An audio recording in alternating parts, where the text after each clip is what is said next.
pemirsa, sebuah mobil terbakar di Jalan Lintas Sumatera, Desa Parbangunan, Mandailing Natal, Sumatera Utara. Mobil yang dikemudikan seorang polisi ini diduga membawa BBM dalam sejumlah jerigen. Bersama saya Reni Armsari, inilah iNews Malam selengkapnya.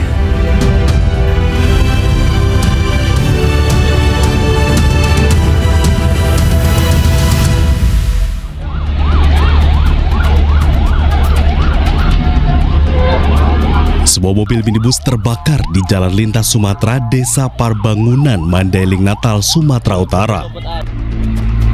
Belum diketahui pasti penyebab kebakaran, diduga di dalam mobil tersebut memuat sejumlah jerigen berisi BBM bersubsidi. Mobil tersebut merupakan milik seorang anggota polisi dari Polres Mandailing Natal. Usai kejadian belum diketahui bagaimana kondisi korban, pihak kepolisian akan mengusut kasus tersebut. Kapolres Mandailing Natal AKBP Ari Sofandi Palo yang dihubungi mengatakan terkait benar atau tidaknya mobil anggotanya yang mengangkut BBM ilegal, pihaknya masih melakukan penyelidikan. Dari Medan, Sumatera Utara, Ahmad Hussein Lubis, iNews melaporkan. Pemirsa, unjuk rasa di kantor wali kota Bau-Bau oleh ribuan warga dan komunitas pemilik sound system yang mendesak pencabutan larangan joget di kota Bau-Bau, Sulawesi Tenggara berlangsung ricuh. Masa yang mencoba masuk ke dalam kantor wali kota Bau-Bau melempari petugas dengan batu hingga kaca kantor pecah.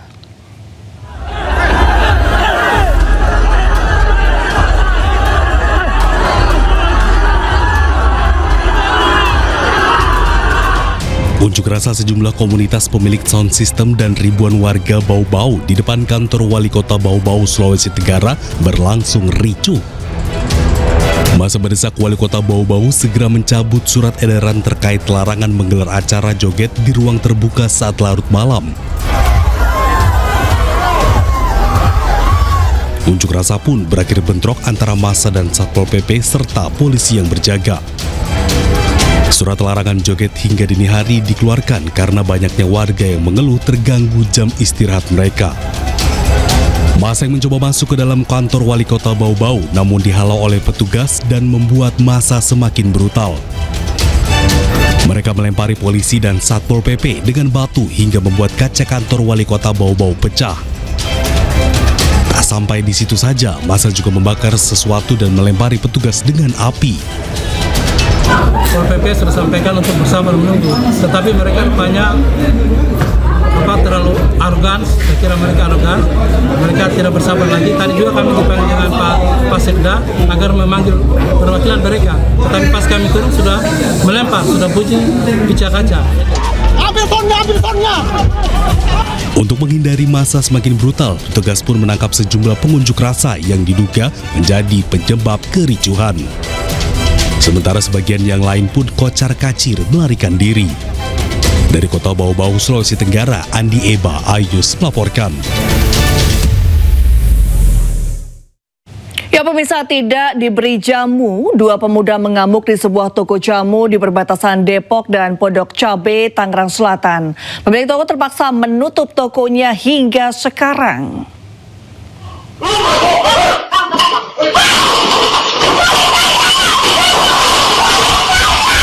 Seperti inilah aksi dua pria yang tengah mabuk mengamuk di sebuah toko jamu di perbatasan Depok dan Pondok Cabe, Tangerang Selatan. Kedua pria tidak diketahui berasal dari mana ini tidak bisa menahan emosi saat pemilik toko tidak memberikan jamu gratis untuk mereka.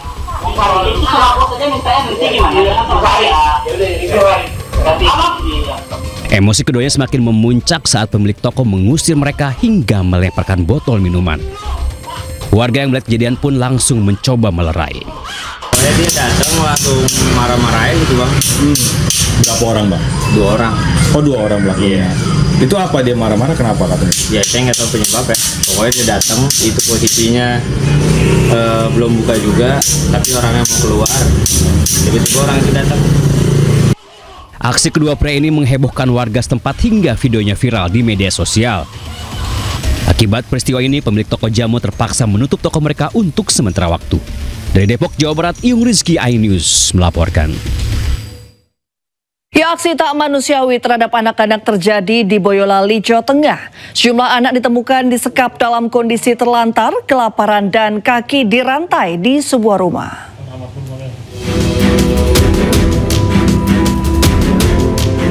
Empat anak dievakuasi warga dan pemerintah desa dari sebuah rumah di Desa Mojo, Kecamatan Andong, Boyolali, Jawa Tengah. Para korban yang masih berusia 6 hingga 14 tahun tersebut ditemukan dalam kondisi kaki dirantai, badan kurus, dan kelaparan. Ini kotak amal di sini ngapain kamu? Soalnya tadi ada yang kamu tutupin, tak kira bawa tas. Ada. Mending kamu jujur. Jujur apa? Aku ngapain? Lah itu. Ini mau dari bapak. Peristiwa ini terbongkar saat salah satu anak yang tidak dirantai berinisial MAF 11 tahun keluar rumah dan tertangkap warga saat hendak membobol kotak amal di sebuah masjid di desa setempat. Saat dimintai keterangan, anak itu mengaku kelaparan dan ingin membelikan makanan untuk adiknya yang disekap di rumah pelaku. Sementara saat didatangi, rumah pelaku sudah dalam kondisi kosong dan terkunci karena pelaku sudah ditangkap. Diketahui penyekapan sudah dilakukan pelaku sejak 1 bulan lalu dan selama penyekapan para korban hanya diberi makan singkong. Anak itu ngaku, jadi kita ngambil uang kotak untuk makan adiknya karena sudah 1 minggu adiknya tidak dikasih makan sama yang mengelola katanya yayasan, tapi ini bukan yayasan. Karena belum ada istilahnya surat izinnya. Saat ini para korban sudah diamankan di rumah singgah milik Dinas Sosial Boyolali. Sementara pelaku sudah diamankan pihak kepolisian untuk menyelidiki motif dibalik penelantaran dan penyiksaan terhadap anak-anak tersebut. Pemirsa, sebuah kapal motor terbakar di dermaga Pelabuhan Pelindo, Kota Tegal, Jawa Tengah. Ledakan sempat terjadi saat kebakaran dan api hampir menyambar kapal lain yang sedang bersandar.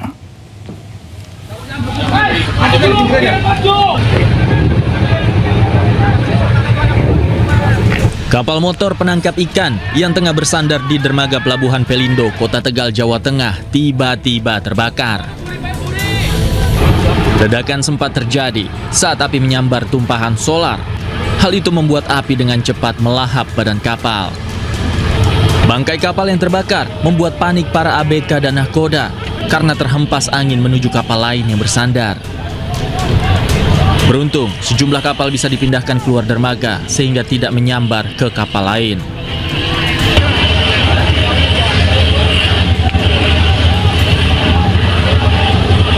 Tiga unit mobil pemadam kebakaran dikerahkan untuk memadamkan kobaran api. Api berhasil dipadamkan 1 jam kemudian. Di sini disinyalir ini diduga kapalnya Haji Paing. Ini belum, ini lagi kita proses pemadaman, jadi belum bisa dimintai keterangan. Kira-kira jam berapa kebakaran, Pak Sus? Barusan ya, sekitar jam 11-an lah.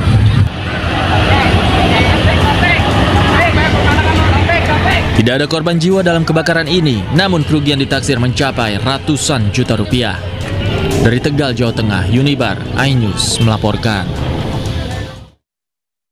Pemirsa, sebuah perahu nelayan yang membawa belasan pemancing tenggelam usai diterjang ombak tinggi di perairan Pasuruan, Jawa Timur. 2 orang meninggal dunia dan 4 orang lainnya hilang.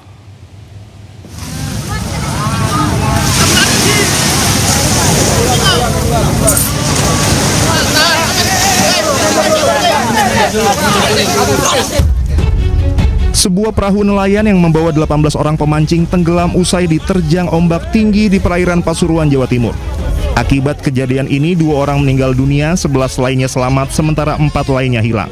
Perahu bernama Samudra yang mengangkut 18 pemancing asal Malang, Jawa Timur diterjang ombak tinggi sebanyak 3 kali hingga terbalik. Tim gabungan dari Polri, TNI, BPBD, dan Basarnas yang tiba di lokasi langsung menyisir tempat kejadian melakukan pencarian terhadap 4 orang yang hilang. Memang ada beberapa keterangan yang korban hilang. akibat dari perahu samudera yang kemarin dipakai untuk memancing yang terkena ombak di kecamatan di Lekok ini. Nah, satu orang ini telah ditemukan, insya Allah atas namanya Winarso, karena tadi dari keterangan keluarga atau kerabat terdekat menyampaikan sudah melihat bahwa yang mayat tersebut adalah Winarso. Keluarga korban dan warga mendatangi pantai di Desa Wates, Kecamatan Lekok, Pasuruan, Jawa Timur, usai terjadi kecelakaan laut.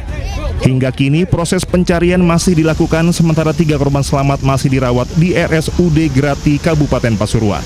Dari Pasuruan, Jawa Timur, Jaka Samudra Anyus melaporkan. Ya pemirsa, razia patuh yang serentak berlangsung di seluruh Indonesia diwarnai berbagai insiden. Di Bengkulu, pengendara yang terjaring razia melawan dengan menggunakan pisau.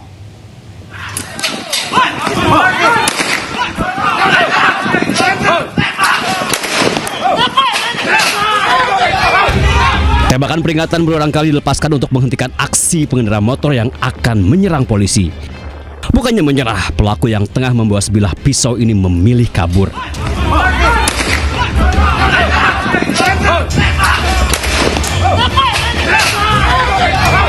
Aksi kejar-kejaran antara polisi dan pelaku tidak terhindarkan.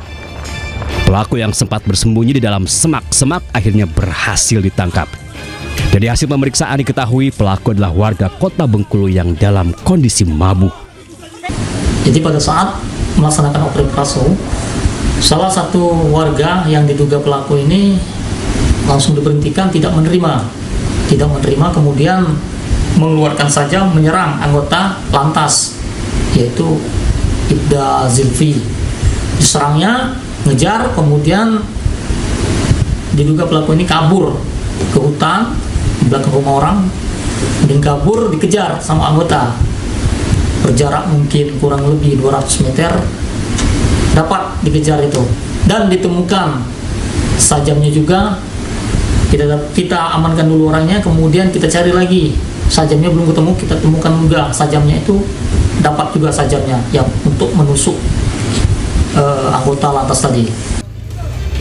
Dari Bengkulu Tengah, Endro Dwirawan, iNews melaporkan.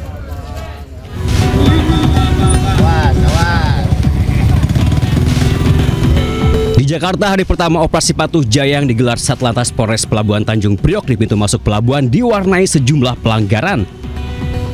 Sejumlah pengendara motor yang tidak menggunakan helm memilih memundurkan kendaraan dan parkir di bahu jalan.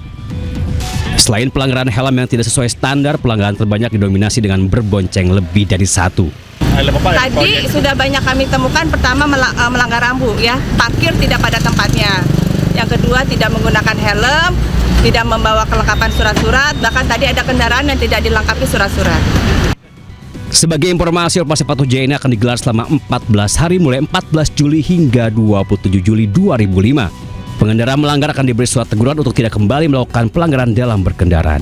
Dari Jakarta, Sofyan Firdaus, iNews melaporkan.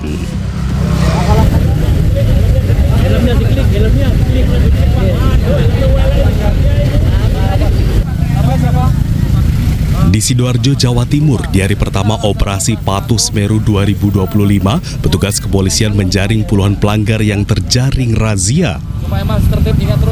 Mereka rata-rata adalah pengendara kendaraan bermotor roda 2 yang tidak memakai helm. Meski diketahui melakukan pelanggaran, namun para pelanggar ini tidak ditindak dengan surat tilang, namun mendapatkan helm gratis dari polisi untuk langsung dipakai. Ya masih banyak karena mungkin masyarakat masih banyak yang belum tahu seperti itu. Jadi kita himbau, kita juga lakukan sosialisasi di proporsi 25% tadi, kita tetap laksanakan kegiatan-kegiatan simpatik. Kita tetap gunakan etle statis, etle mobile di mobil-mobil yang sudah dilengkapi perangkat etle. Kemudian di mobil-mobil manual jika ditemukan kendaraan yang mengakibatkan fatalitas kecelakaan akan ditindak menggunakan hunting system. Sementara itu, untuk kegiatan operasi patuh yang digelar nasional selama 14 hari ke depan ini, petugas akan menyasar 8 pelanggaran lalu lintas, diantaranya pengendara motor tidak menggunakan helm standar, melawan arus, penggunaan ponsel saat berkendara, melaju dengan kecepatan tinggi, serta tidak menggunakan sabuk pengaman. Tim Liputan iNews melaporkan. Warga gembok salah satu sekolah hingga ratusan siswa tak dapat bersekolah. Ayo semalam segera kembali usai jeda.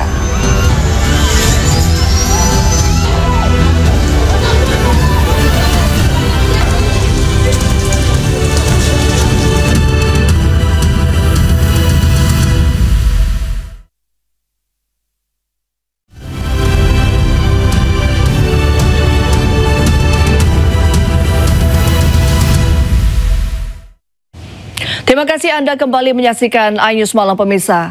Insiden menghebohkan terjadi di hari pertama masuk sekolah di Kota Padang. Ratusan siswa baru di SMP 34 Padang terpaksa tertahan dan tak bisa masuk ke sekolah. Ini terjadi setelah seorang warga menggebok gerbang sekolah, diduga karena kepentingan keluarga yang tidak diterima di sekolah tersebut.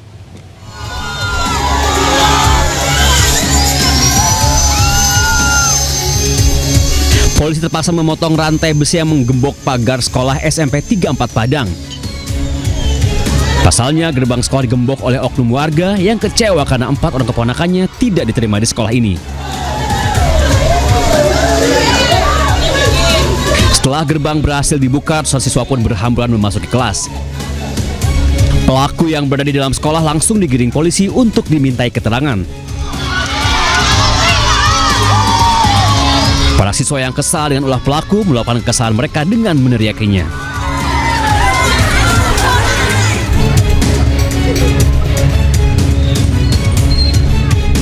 Setali 3 uang, ratusan murid baru di SMA Negeri 5 Bukit Tinggi, Sumatera Barat juga mengalami hal yang sama. Di hari pertama sekolah, mereka terpaksa tidak bisa masuk kelas lantaran gerbang sekolah digembok sekelompok oknum warga. Mereka kesal karena 177 orang siswa warga di sekitar sekolah tidak diterima di satuan pendidikan negeri di Kota Bukit Tinggi. Warga pun mengancam akan menyegel seluruh sekolah SMA negeri di Bukit Tinggi jika pemerintah belum memberikan solusi.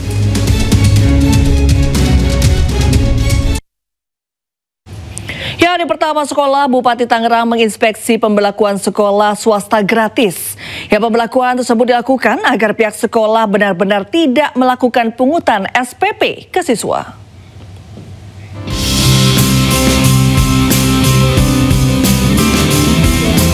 Inspeksi pelaksanaan sekolah gratis swasta pada tingkat sekolah dasar dan sekolah menengah pertama dilakukan di beberapa sekolah di daerah Kosambi, Tangerang. Di hari pertama masuk sekolah, anak-anak antusias mengikuti kegiatan yang ada di sekolah, meski kegiatan belajar mengajar belum diberlakukan di hari pertama. Bupati Tangerang Muhammad Maisyal Rashid juga mendatangi beberapa lokasi sekolah gratis. Guna memastikan pendidikan gratis kepada para siswa SD dan SMP swasta, Bupati juga berdialog dengan para orang tua murid yang datang mengantar anaknya dan memastikan biaya sekolah ditanggung pemerintah daerah.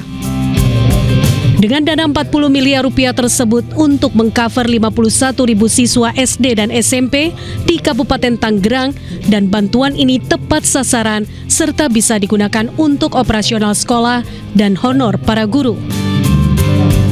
Secara bertahap menggratiskan sekolah SD dan SMP yang umum.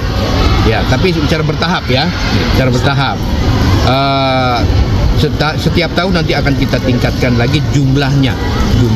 Terus sejalan dengan itu juga berarti anak-anaknya sudah mulai digratiskan sekolahnya dari kelas 1 sampai kelas 6 secara bertahap, karena baru 128 SMP dan 51 desa yang kita gratiskan. Tahun besok kita bertambah lagi, mudah-mudahan 3-4 tahun sudah selesai semua anak-anak kita ini sekolahnya gratis. Selama ini kita untuk operasional kita mengandalkan bos premier. Jadi bisa menopang dan membantu banget ya? Ya, alhamdulillah. Pemerintah berharap dengan adanya bantuan siswa tidak terganggu dalam proses belajar mengajar. Dari Kabupaten Tangerang, Banten, Aimarani, iNews melaporkan. Ya, pemirsa, sejumlah menteri meninjau pelaksanaan hari pertama sekolah rakyat di Cibinong, Jawa Barat. Para menteri memastikan fasilitas lengkap dan siap digunakan untuk siswa.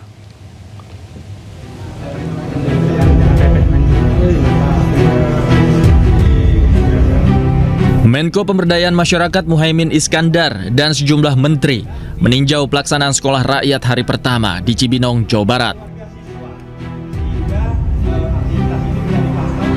Pembukaan masa pengenalan lingkungan sekolah ini dipusatkan di Sekolah Rakyat Menengah Pertama 10 Kabupaten Bogor di Sentra Terpadu Inten Suwono, Cibinong, Kabupaten Bogor, Jawa Barat. Pembukaan masa orientasi ini juga dilakukan serentak di 63 titik lainnya di seluruh Indonesia. Para murid juga akan menjalani cek kesehatan gratis, kedisiplinan, tes talenta DNA, hingga pengenalan kartu siswa.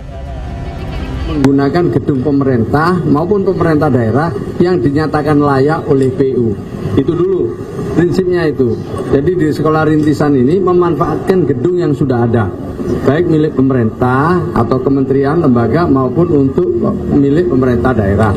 Nah, setelah itu kami kirim surat ke Kementerian PU, oleh PU disurvei.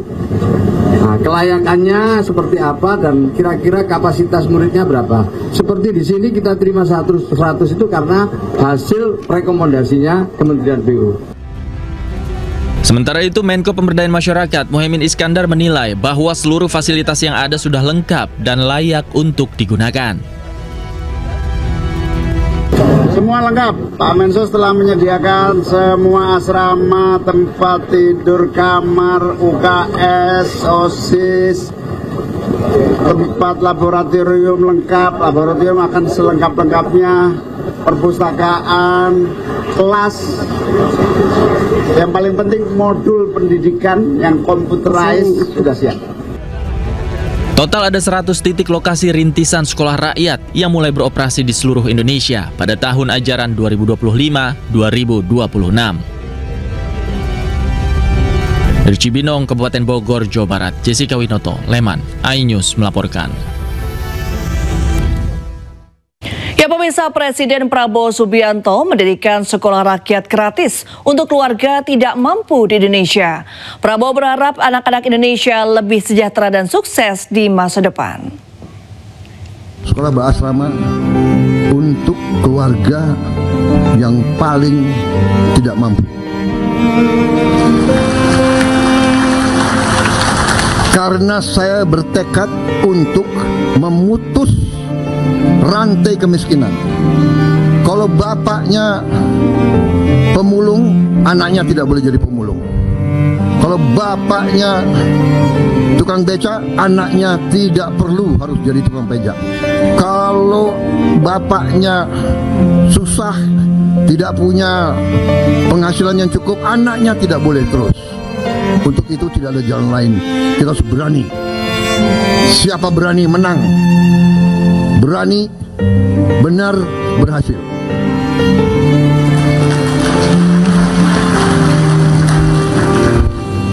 Berani dulu, baru benar. Setelah berani benar, baru berhasil. Harus berani dulu. Ya. Kalau nggak berani, kita nggak bisa dapat apa-apa. Saudara-saudara, kalau Anda perhatikan, ini profil calon yang akan masuk jadi peserta didik. Namanya Naila, ya. Orang tuanya penghasilannya kurang dari 1 juta, padahal jumlah tabungannya 5 orang. Itu rumahnya di kanan. Yang menarik bagi saya, rumahnya seperti ini, Naila masih bisa senyum.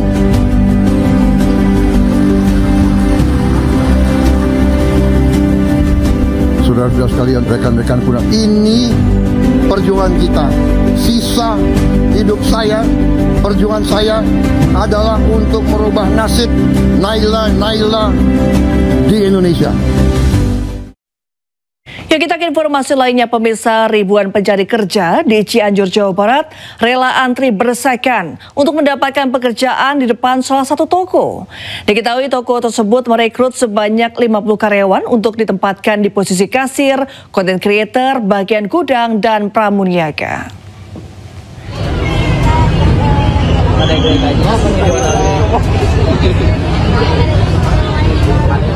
Seperti inilah ribuan pelamar kerja yang rela antri hingga berdesakan di depan salah satu toko di Jalan Siliwangi, Cianjur, Jawa Barat. Para pekerja datang sejak subuh hingga siang hari. Didominasi para pelamar pekerja ini merupakan fresh graduate baik SMK maupun SMA. Diketahui toko yang berjalan di bidang fashion, makanan, sembako, dan lainnya merekrut sebanyak 50 karyawan untuk ditempatkan di posisi kasir, konten kreator, bagian gudang, dan pramuniaga. Tidak hanya datang dari dalam kota, para pelamar juga datang dari Bogor, Sukabumi, dan Pangandaran. Sebetulnya untuk rencana awal itu kan kita walk-in interview ya, jadi pas melamar langsung diinterview di hari yang sama gitu. Cuman diinformasikan dari satpam katanya jam 5 subuh udah pada dateng, dan pas kita dateng juga wah lebih dari 1000 sih. Rencana sih nggak sampai 500 gitu, ternyata di luar ekspektasi kayak gitu. Pihak toko akan terus berupaya dan menyeleksi para pelamar dalam kurun waktu 1 minggu ke depan. Dari Cianjur, Jawa Barat, Muhammad Andi Iksan, iNews melaporkan. Pertandingan Amran Sulaiman geram atas aksi produsen beras yang curang. iNews Malam segera kembali.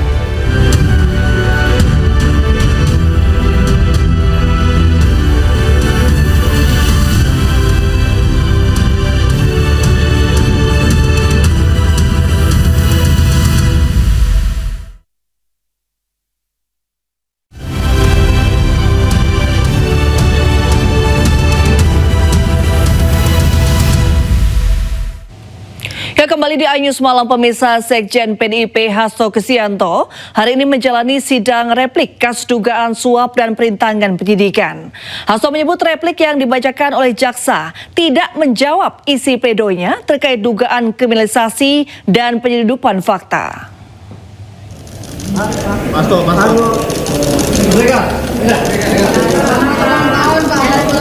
Ya, dalam sidang yang digelar hari ini, Hasto menyoroti replik jaksa yang tidak menanggapi fakta-fakta yang ia ungkap dalam pledoi atau nota pembelaan, terutama terkait dugaan kriminalisasi dan penyelundupan fakta. Dalam perkara Hasto menilai jaksa penuntut umum hanya mengulang argumen lama dan menggiring opini publik dengan menghadirkan saksi dari internal KPK yang seakan menjadi saksi fakta. Menurut Hasto, berita acara pemeriksaan atau BAP yang diungkapkan dalam sidang justru mengandung fakta palsu yang ia yakini menjadi dasar dakwaan dan tuntutan yang lemah. Sebelumnya, jaksa penuntut umum dari KPK menuntut Hasto Kristianto dengan hukuman penjara selama 7 tahun. Hasto dinilai terbukti melakukan suap terkait pergantian antara waktu atau PAW anggota DPR RI serta menghalangi penyidikan. Di replik tadi terlihat bahwa terhadap fakta-fakta yang kami sampaikan, adanya rekayasa dan juga penyelundupan fakta serta kriminalisasi, ternyata tidak mampu dijawab oleh penuntut umum.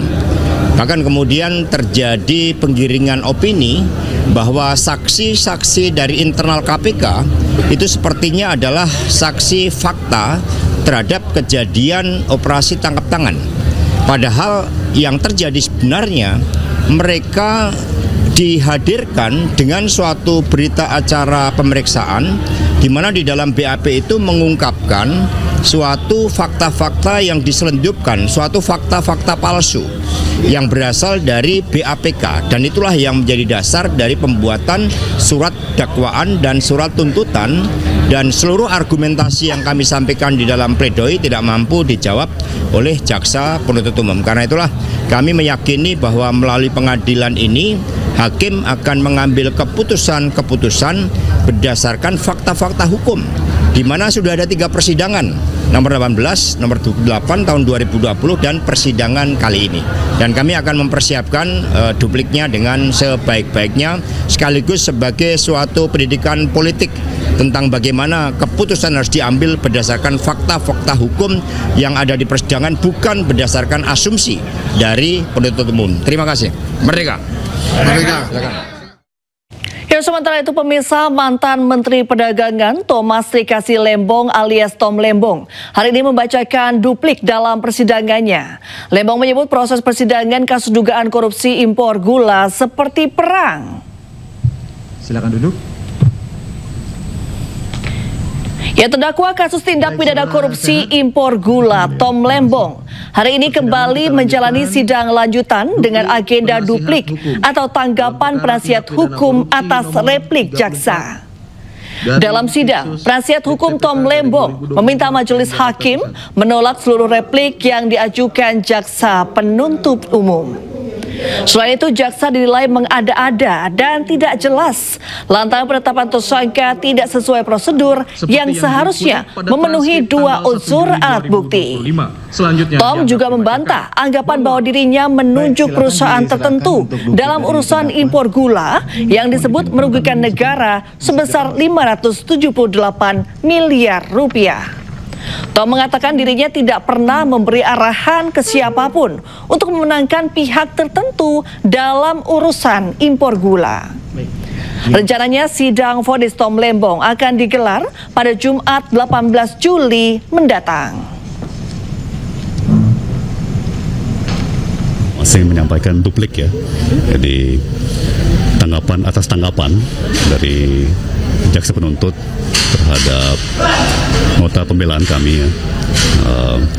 Ini pernyataan terakhir dari pihak kami sebelum majelis hakim memutuskan memberikan vonisnya yang sekarang dijadwalkan untuk akhir minggu ini ya, untuk hari Jumat ini. Jadi ya tadi dalam duplik saya lebih fokus kepada nilai-nilai dan norma moral dan etika ya yang melandasi perkara maupun persidangan ini.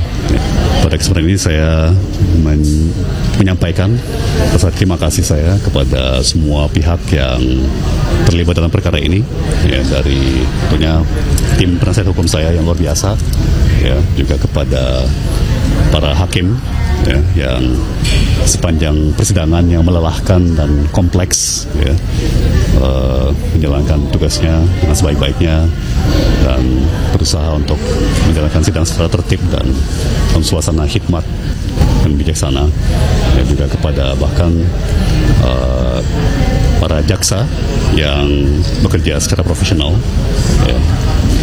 Saya wajib mengakui bahwa saya mendapat perlakuan yang cukup manusiawi dari kejaksaan saat saya dalam tahanan kejaksaan ya. Kita harus fair ya, bilang apa adanya, dan saya menghargai perlakuan yang manusiawi terhadap saya dalam tahanan.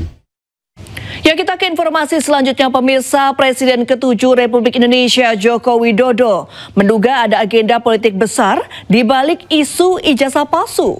Jokowi pun enggan untuk menunjukkan ijazah asli miliknya di luar persidangan.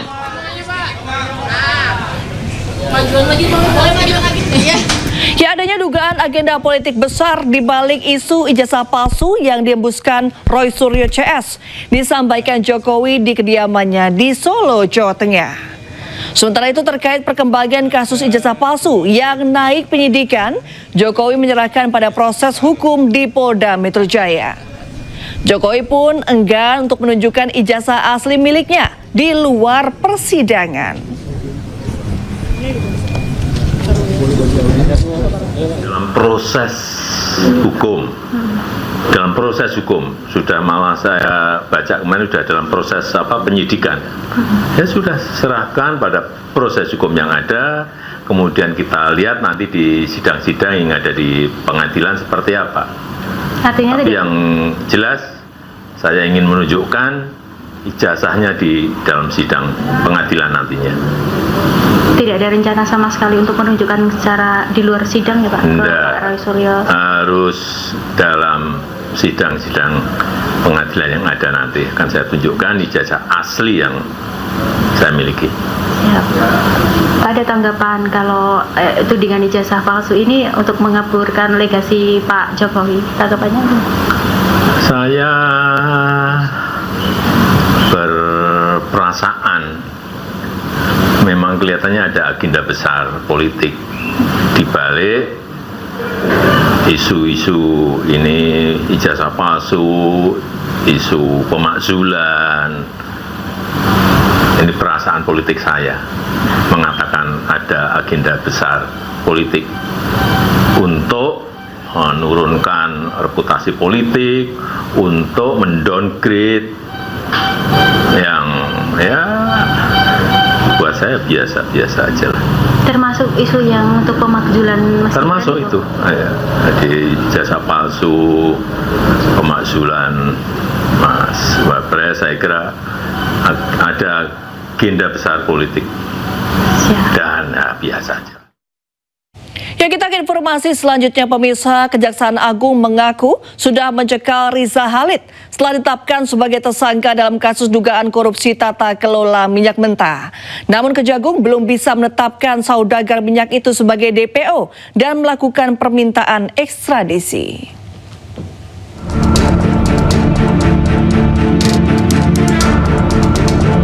Walaupun Kejagung sudah mengendus keberadaan Riza Khalid dan diduga berada di Singapura, namun setelah 4 hari ditetapkan sebagai tersangka, Kejagung belum juga menetapkan saudagar minyak itu sebagai DPO. Bahkan Kejagung juga belum mengajukan permintaan ekstradisi.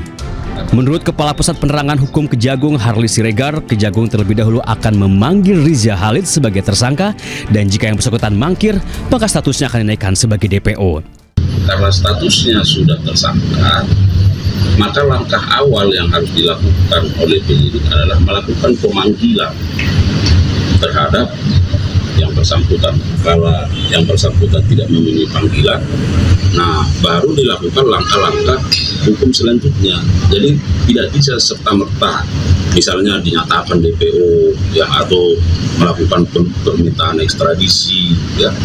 Padahal yang bersangkutan dalam status sebagai tersangka belum dipanggil. Sementara itu, menurut pakar hukum pidana Abdul Fikar Hajar, langkah Kejagung dinilai terlambat. Seharusnya Kejagung sudah menetapkan Riza Khalid sebagai tersangka dan mencekalnya sejak anaknya Kerry Ardianto ditetapkan sebagai tersangka dalam kasus yang sama. Kejaksaan terlambat menetapkan Riza Khalid sebagai tersangka ya, dan mencekalnya, terutama ketika Kejaksaan menangani perkara yang dilakukan oleh anaknya. Seharusnya Kejaksaan punya insting yang kuat gitu, karena perusahaan yang digunakan oleh anaknya Riza Khalid itu juga perusahaannya Riza Khalid. Kamis lalu bersama 17 tersangka lainnya, Riza Khalid ditetapkan sebagai tersangka dalam kasus dugaan tindak pidana korupsi dalam tata kelola minyak mentah. Namun hingga kini Kejagung belum bisa menangkap Riza Khalid karena diduga sudah berada di luar negeri. Tim Liputan iNews melaporkan. Pemirsa, Menteri Pertanian Amran Sulaiman geram atas aksi produsen beras yang curang. Dirinya pun meminta penegak hukum bertindak tegas sehingga tidak ada masyarakat kelas bawah yang dirugikan.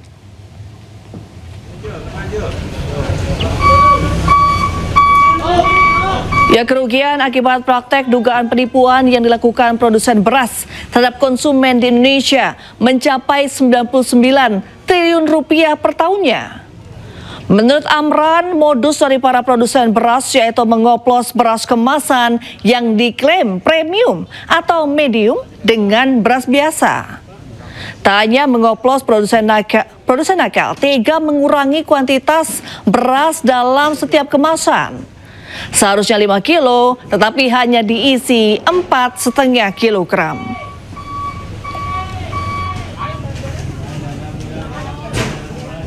Ada 212 yang ditemukan oleh Satgas Pangan dan Kementerian Pertanian. Bersama-sama itu tidak sesuai dengan regulasi yang ada. Semuanya ini yang 212 merek kami sudah kirim langsung ke Pak Kapolri, kemudian Satgas Pangan dan Pak Jaksa Agung. Mudah-mudahan ini diproses cepat. Kami sudah terima laporan tanggal 10 2 hari yang lalu itu telah mulai pemeriksaan. Ya, polisi merilis merek beras premium yang diduga dioplos dengan beras berkualitas standar. Total ada 26 merek dagang beras premium yang beredar di masyarakat.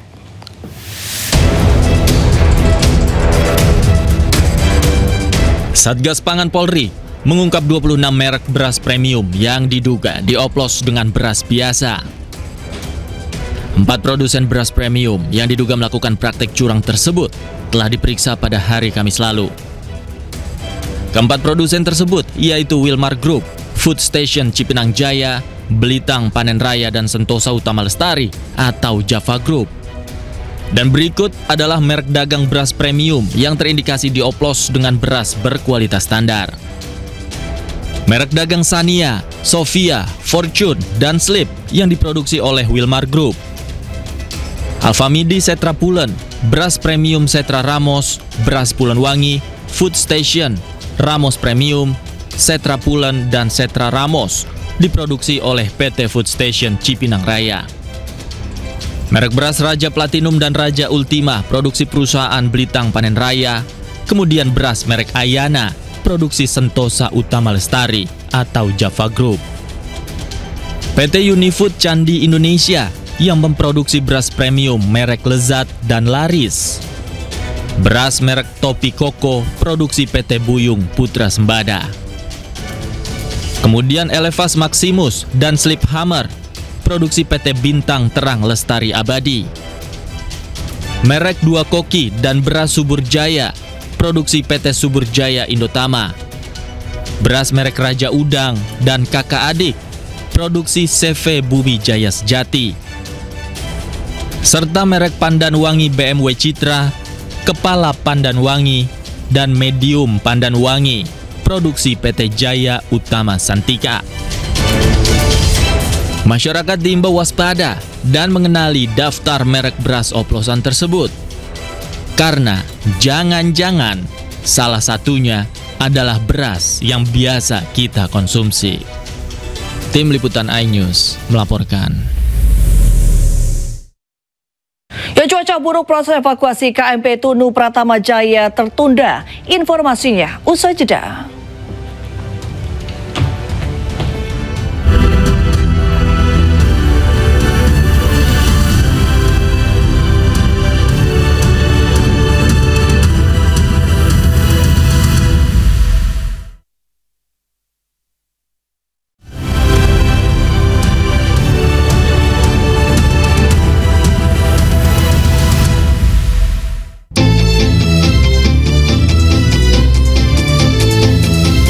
Hingga hari ke-13, tim SAR gabungan masih mengalami kendala dalam proses pencarian dan evakuasi korban tenggelamnya KMP Tunu Pratama Jaya di Selat Bali.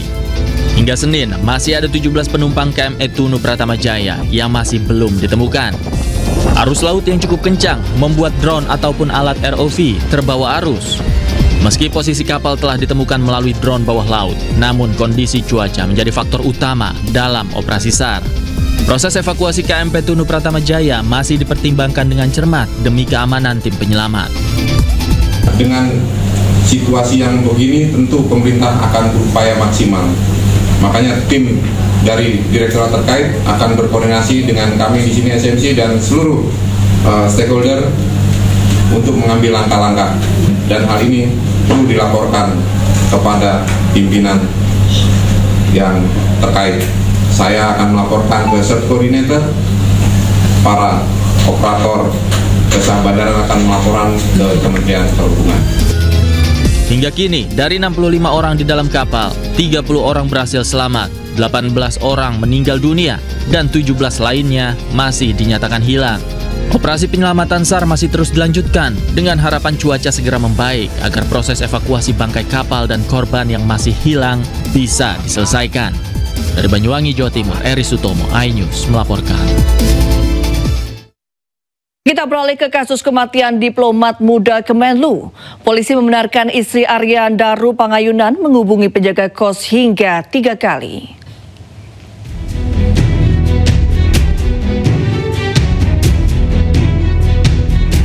Kasubdit Penmas Polda Metro Jaya AKBP Reonald Simanjuntak membenarkan istri dari diplomat muda Kementerian Luar Negeri yang tewas di kamar indekosnya, Arya Daru Pangayunan, sempat menelpon penjaga indekos sebanyak 3 kali. Awalnya istri Arya sempat menghubungi nomor lama penjaga indekos untuk meminta bantuan dicarikan keberadaan suaminya. Namun nomor tersebut sudah tidak aktif lagi. Istri Arya kemudian menghubungi penjaga indekos di nomor barunya. Saat itu nomor penjaga indekos sudah aktif dan dapat dihubungi. Setelah melakukan panggilan telepon, istri dari Arya kembali menghubungi nomor penjaga indekos pada Selasa pagi untuk menanyakan kabar keberadaan suaminya. Setelah istri Arya menelpon untuk mencari keberadaan suaminya, penjaga indekos lantas bolak-balik di depan kamar Arya untuk mengecek situasi. Namun Reonald belum memberikan informasi lebih lanjut sejak kapan Arya hilang kontak dengan istrinya. 3 kali istri korban menghubungi penjaga kos untuk mengecek kamar korban. Itulah kenapa penjaga kos bolak-balik sambil memeriksa kondisi kamarnya korban, sehingga paginya baru dari penjaga korban untuk membuka kamar. Setelah jenazah Arya Daru Pangayunan ditemukan, belum terkuak apa penyebab kematiannya. Hingga Senin sore, polisi masih melakukan pendalaman terhadap kasus tewasnya Arya dengan mengedepankan prinsip scientific crime investigation. Dari Jakarta, Helmi Sajangbati, iNews melaporkan. Ya, kasus kematian diplomat muda Kementerian Luar Negeri Arya Daru Pangayunan dengan wajah tertutup lakban hingga kini masih menjadi misteri. Kepolisian masih menyelidiki kasus tersebut. 5 orang saksi sudah diperiksa termasuk penjaga kos dan istri korban.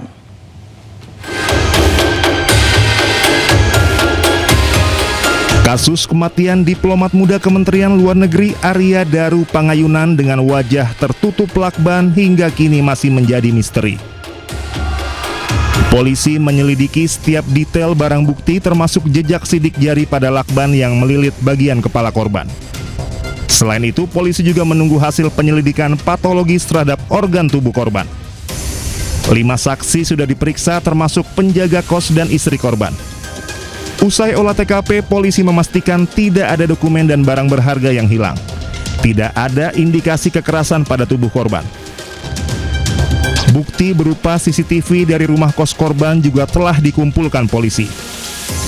Video rekaman korban pada malam sebelum ditemukan tewas beredar luas.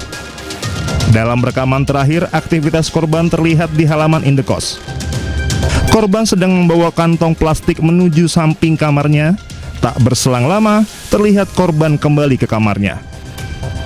Tidak hanya itu, kamera pengawas indekos juga merekam aktivitas malam hari seorang yang disebut sebagai penjaga kos tempat korban tinggal.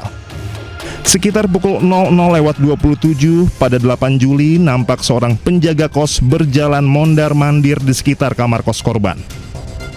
Diduga penjaga kos tengah berkomunikasi dengan orang terdekat korban yang meminta memeriksa keberadaan korban di dalam kamar.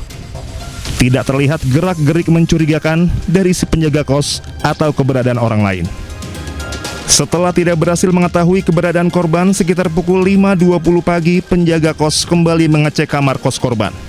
Namun penjaga kos kembali tidak mendapat hasil. Saat ini penyelidik masih melakukan pemeriksaan terhadap sejumlah alat bukti seperti rekaman CCTV, hasil otopsi, serta unsur digital seperti alat komunikasi dan komputer jinjing milik korban.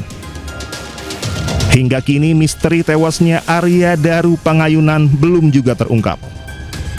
Dari Jakarta, tim liputan iNews melaporkan. Ya, kita ke informasi lainnya, pemirsa. Ketua Harian Gerakan Tani Syarikat Islam yang juga Sekjen DPP Partai Perindo, Andi Muhammad Yuslim Patawari, resmi melantik pengurus cabang Gertasi Kabupaten Cianjur periode 2025-2030. Pelantikan ini menandai bangkitnya pertanian modern yang mampu memaksimalkan hasil pertanian guna mendukung program ketahanan pangan pemerintah. Dalam rangka mendukung program ketahanan pangan pemerintah, Ketua Harian Gertasi yang sekaligus Sekjen DPP Partai Perindo, Andi Yuslim Patawari, resmi melantik pengurus cabang Gertasi, Kabupaten Cianjur periode 2025-2030. Selain pelantikan, Gertasi juga memberikan penyuluhan kepada para petani terkait permasalahan yang kerap dihadapi, seperti serangan hama dan wereng, serta metode memaksimalkan hasil pertanian. Pengukuhan Gertasi di Desa Sukamana, Kecamatan Karangtengah, Kabupaten Cianjur, Jawa Barat ini. Juga turut dihadiri Bupati Cianjur, Muhammad Wahyu Ferdian. Melakukan sinergi, kerjasama semua pihak, karena kemandirian pangan adalah cita-cita kita agar tercapai ketahanan pangan, Indonesia bisa mandiri, bisa berdaulat di sektor pangan. Keberadaan Gertasi diharapkan mampu menyumbangkan inovasi dan terobosan-terobosan baru bagi dunia pertanian di tanah air, guna memaksimalkan serta meningkatkan hasil dari pertanian sebagai ketahanan pangan. Menjembatani dari pertanian tradisional ke pertanian modern yang berinovasi, sehingga anak-anak muda nanti mereka bisa menjadi lebih tertarik. Dengan hadirnya Gertasi, insya Allah petani tidak sendiri, bersama-sama dengan Gertasi, dengan pemerintah, mari kita bangun bersama pertanian Cianjur agar berjaya dan istimewa. Dengan semangat kolaborasi, Gertasi juga diharapkan dapat menjadi tonggak awal untuk kemajuan pertanian, serta memberikan kontribusi nyata bagi kesejahteraan petani. Dari Cianjur, Jawa Barat, Muhammad Andi Ihsan, iNews melaporkan. Ya, protes atas kebijakan hak tanah leluhur. Warga Nagekeo, Nusa Tenggara Timur mengadang mobil Bupati Nagekeo. iNews Malam segera kembali usai jeda.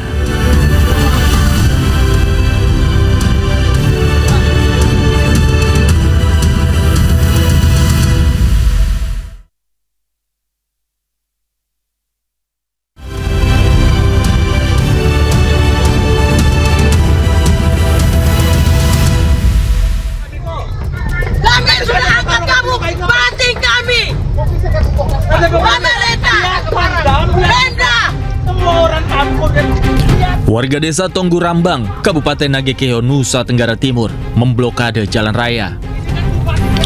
Aksi blokade ini sebagai bentuk protes atas tindakan Bupati Nagekeo yang dianggap tidak menghargai perjuangan mereka dalam mempertahankan hak atas tanah leluhur. Hal itu dipicu oleh pembongkaran spanduk yang dipasang oleh warga desa Tonggu Rambang tentang hak atas tanah.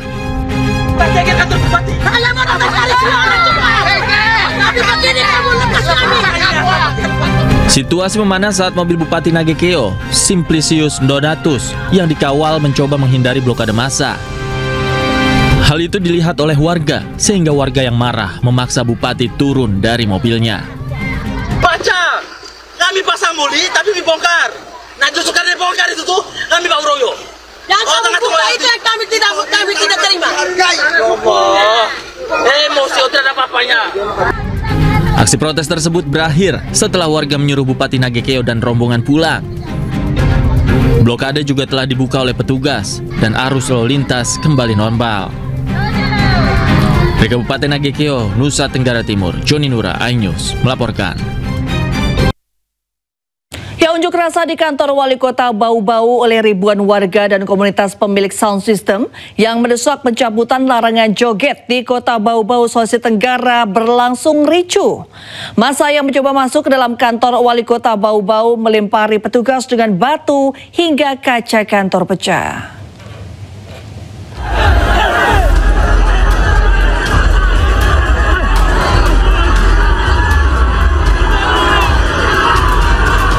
Unjuk rasa sejumlah komunitas pemilik sound system dan ribuan warga Bau-Bau di depan kantor wali kota Bau-Bau, Sulawesi Tenggara berlangsung ricuh. Massa mendesak wali kota Bau-Bau segera mencabut surat edaran terkait larangan menggelar acara joget di ruang terbuka saat larut malam. Unjuk rasa pun berakhir bentrok antara massa dan Satpol PP serta polisi yang berjaga. Surat larangan joget hingga dini hari dikeluarkan karena banyaknya warga yang mengeluh terganggu jam istirahat mereka. Massa yang mencoba masuk ke dalam kantor wali kota Bau-Bau namun dihalau oleh petugas dan membuat massa semakin brutal. Mereka melempari polisi dan Satpol PP dengan batu hingga membuat kaca kantor wali kota Bau-Bau pecah. Tak sampai di situ saja, massa juga membakar sesuatu dan melempari petugas dengan api. Satpol PP sudah sampaikan untuk bersabar menunggu, tetapi mereka rupanya terlalu arogan, saya kira mereka arogan, mereka tidak bersabar lagi. Tadi juga kami dipanggil dengan Pak Sekda agar memanggil perwakilan mereka, tetapi pas kami turun sudah melempar, sudah bunyi kaca. Ambil tonnya! Untuk menghindari massa semakin brutal, petugas pun menangkap sejumlah pengunjuk rasa yang diduga menjadi penyebab kericuhan. Sementara sebagian yang lain pun kocar-kacir melarikan diri. Dari Kota Bau-Bau, Sulawesi Tenggara, Andi Eba Ayus melaporkan. Ya pemirsa, viral aksi dua pemuda mabuk dan mengamuk di sebuah toko jamu yang berada di perbatasan Depok dan Pondok Cabe, Tangerang Selatan. Diduga keduanya mengamuk lantaran tidak diberi jamu oleh pemilik toko.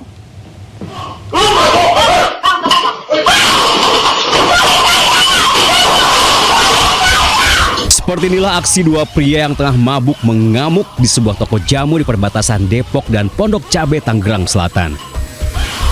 Kedua pria tidak diketahui berasal dari mana ini tidak bisa menahan emosi saat pemilik toko tidak memberikan jamu gratis untuk mereka.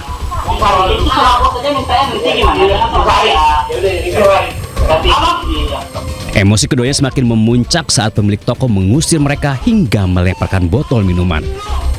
Warga yang melihat kejadian pun langsung mencoba melerai. Dia datang langsung marah-marahin gitu bang. Berapa orang bang? 2 orang. Oh 2 orang belakangnya. Iya. Itu apa dia marah-marah kenapa katanya? Ya saya nggak tahu penyebabnya.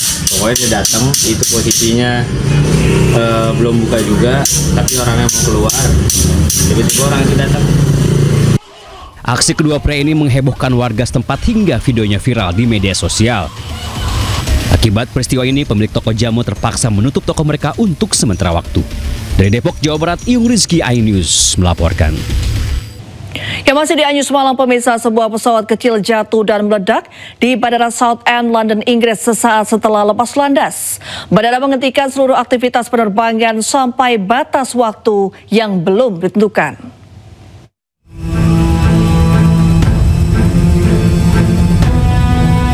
Rekaman video dari lokasi menunjukkan bola api membumbung ke udara di atas Bandara Southend, London, Inggris pada hari Minggu.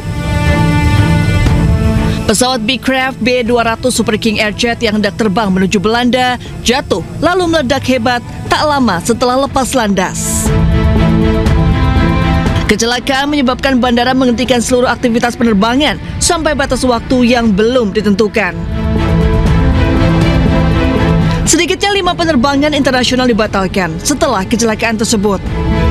Petugas terkait masih menyelidiki insiden kecelakaan udara ini. Belum diketahui pasti jumlah penumpang dan kru di dalam pesawat tersebut. Pemirsa, tentara Zionis Israel kembali menyerang warga Gaza, Palestina saat berada di pusat bantuan.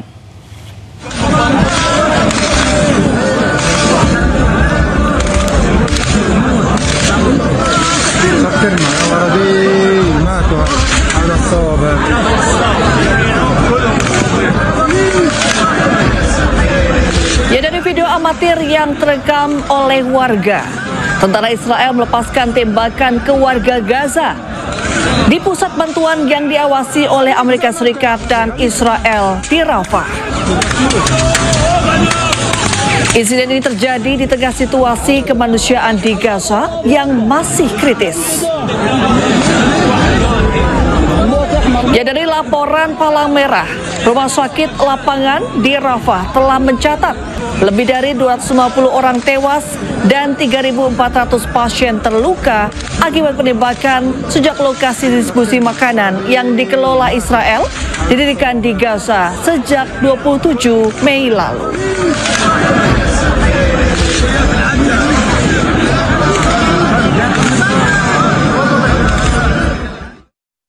Yang sementara itu pemirsa, sebuah rekaman video memperlihatkan pejuang Al-Quds menyerang tentara Zionis. Penembakan mortir terekam dan menghancurkan kendaraan tank musuh.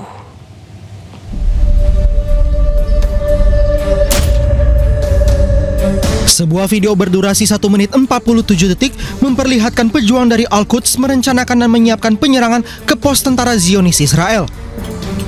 Satu persatu mortir disiapkan dan diluncurkan. Pos musuh yang sudah diincar pun terlihat hancur karena serangan mortir. Selain pos yang dikuasai tentara Israel, pejuang Al-Quds pun menyerang musuh di kerumunan dan kendaraan mereka, jalur pasokan di kotak Khan Yunis. Ya, kita ke informasi selanjutnya. Pemirsa, Timnas Indonesia Senin sore menggelar latihan terakhir untuk memantapkan strategi jelang laga perdana ajang Piala AFF U23 pada Selasa besok. Skuad Garuda di bawah asuhan Gerald Van den Berg siap tempur akan melakoni laga pembuka melawan Brunei Darussalam di Gelora Bung Karno. Dan pemirsa, usai sudah kebersamaan kita dalam iNews malam hari ini. Temukan informasi-informasi terbaru lainnya di www.inews.id. Cuplikan tayangan berita iNews dapat Anda saksikan di kanal YouTube @officialinews. Mewakili kerabat kerja yang bertugas, saya Reni Armsari pamit undur diri. Terima kasih, selamat malam, dan sampai jumpa.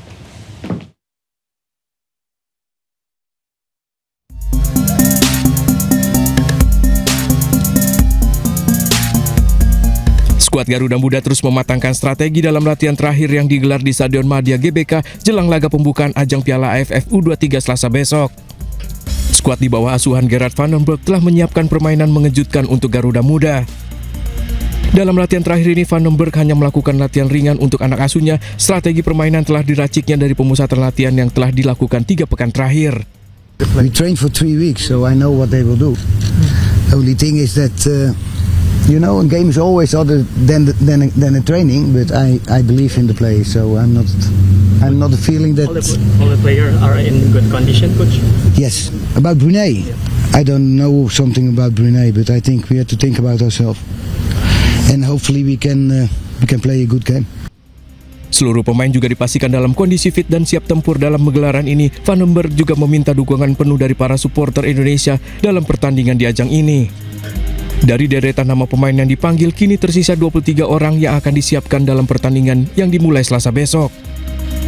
Skuad Garuda Muda tergabung di grup A akan melakoni laga perdananya menghadapi Brunei Darussalam Selasa malam besok dan dilanjutkan melawan Filipina pada 18 Juli serta kontra timnas Malaysia pada 21 Juli.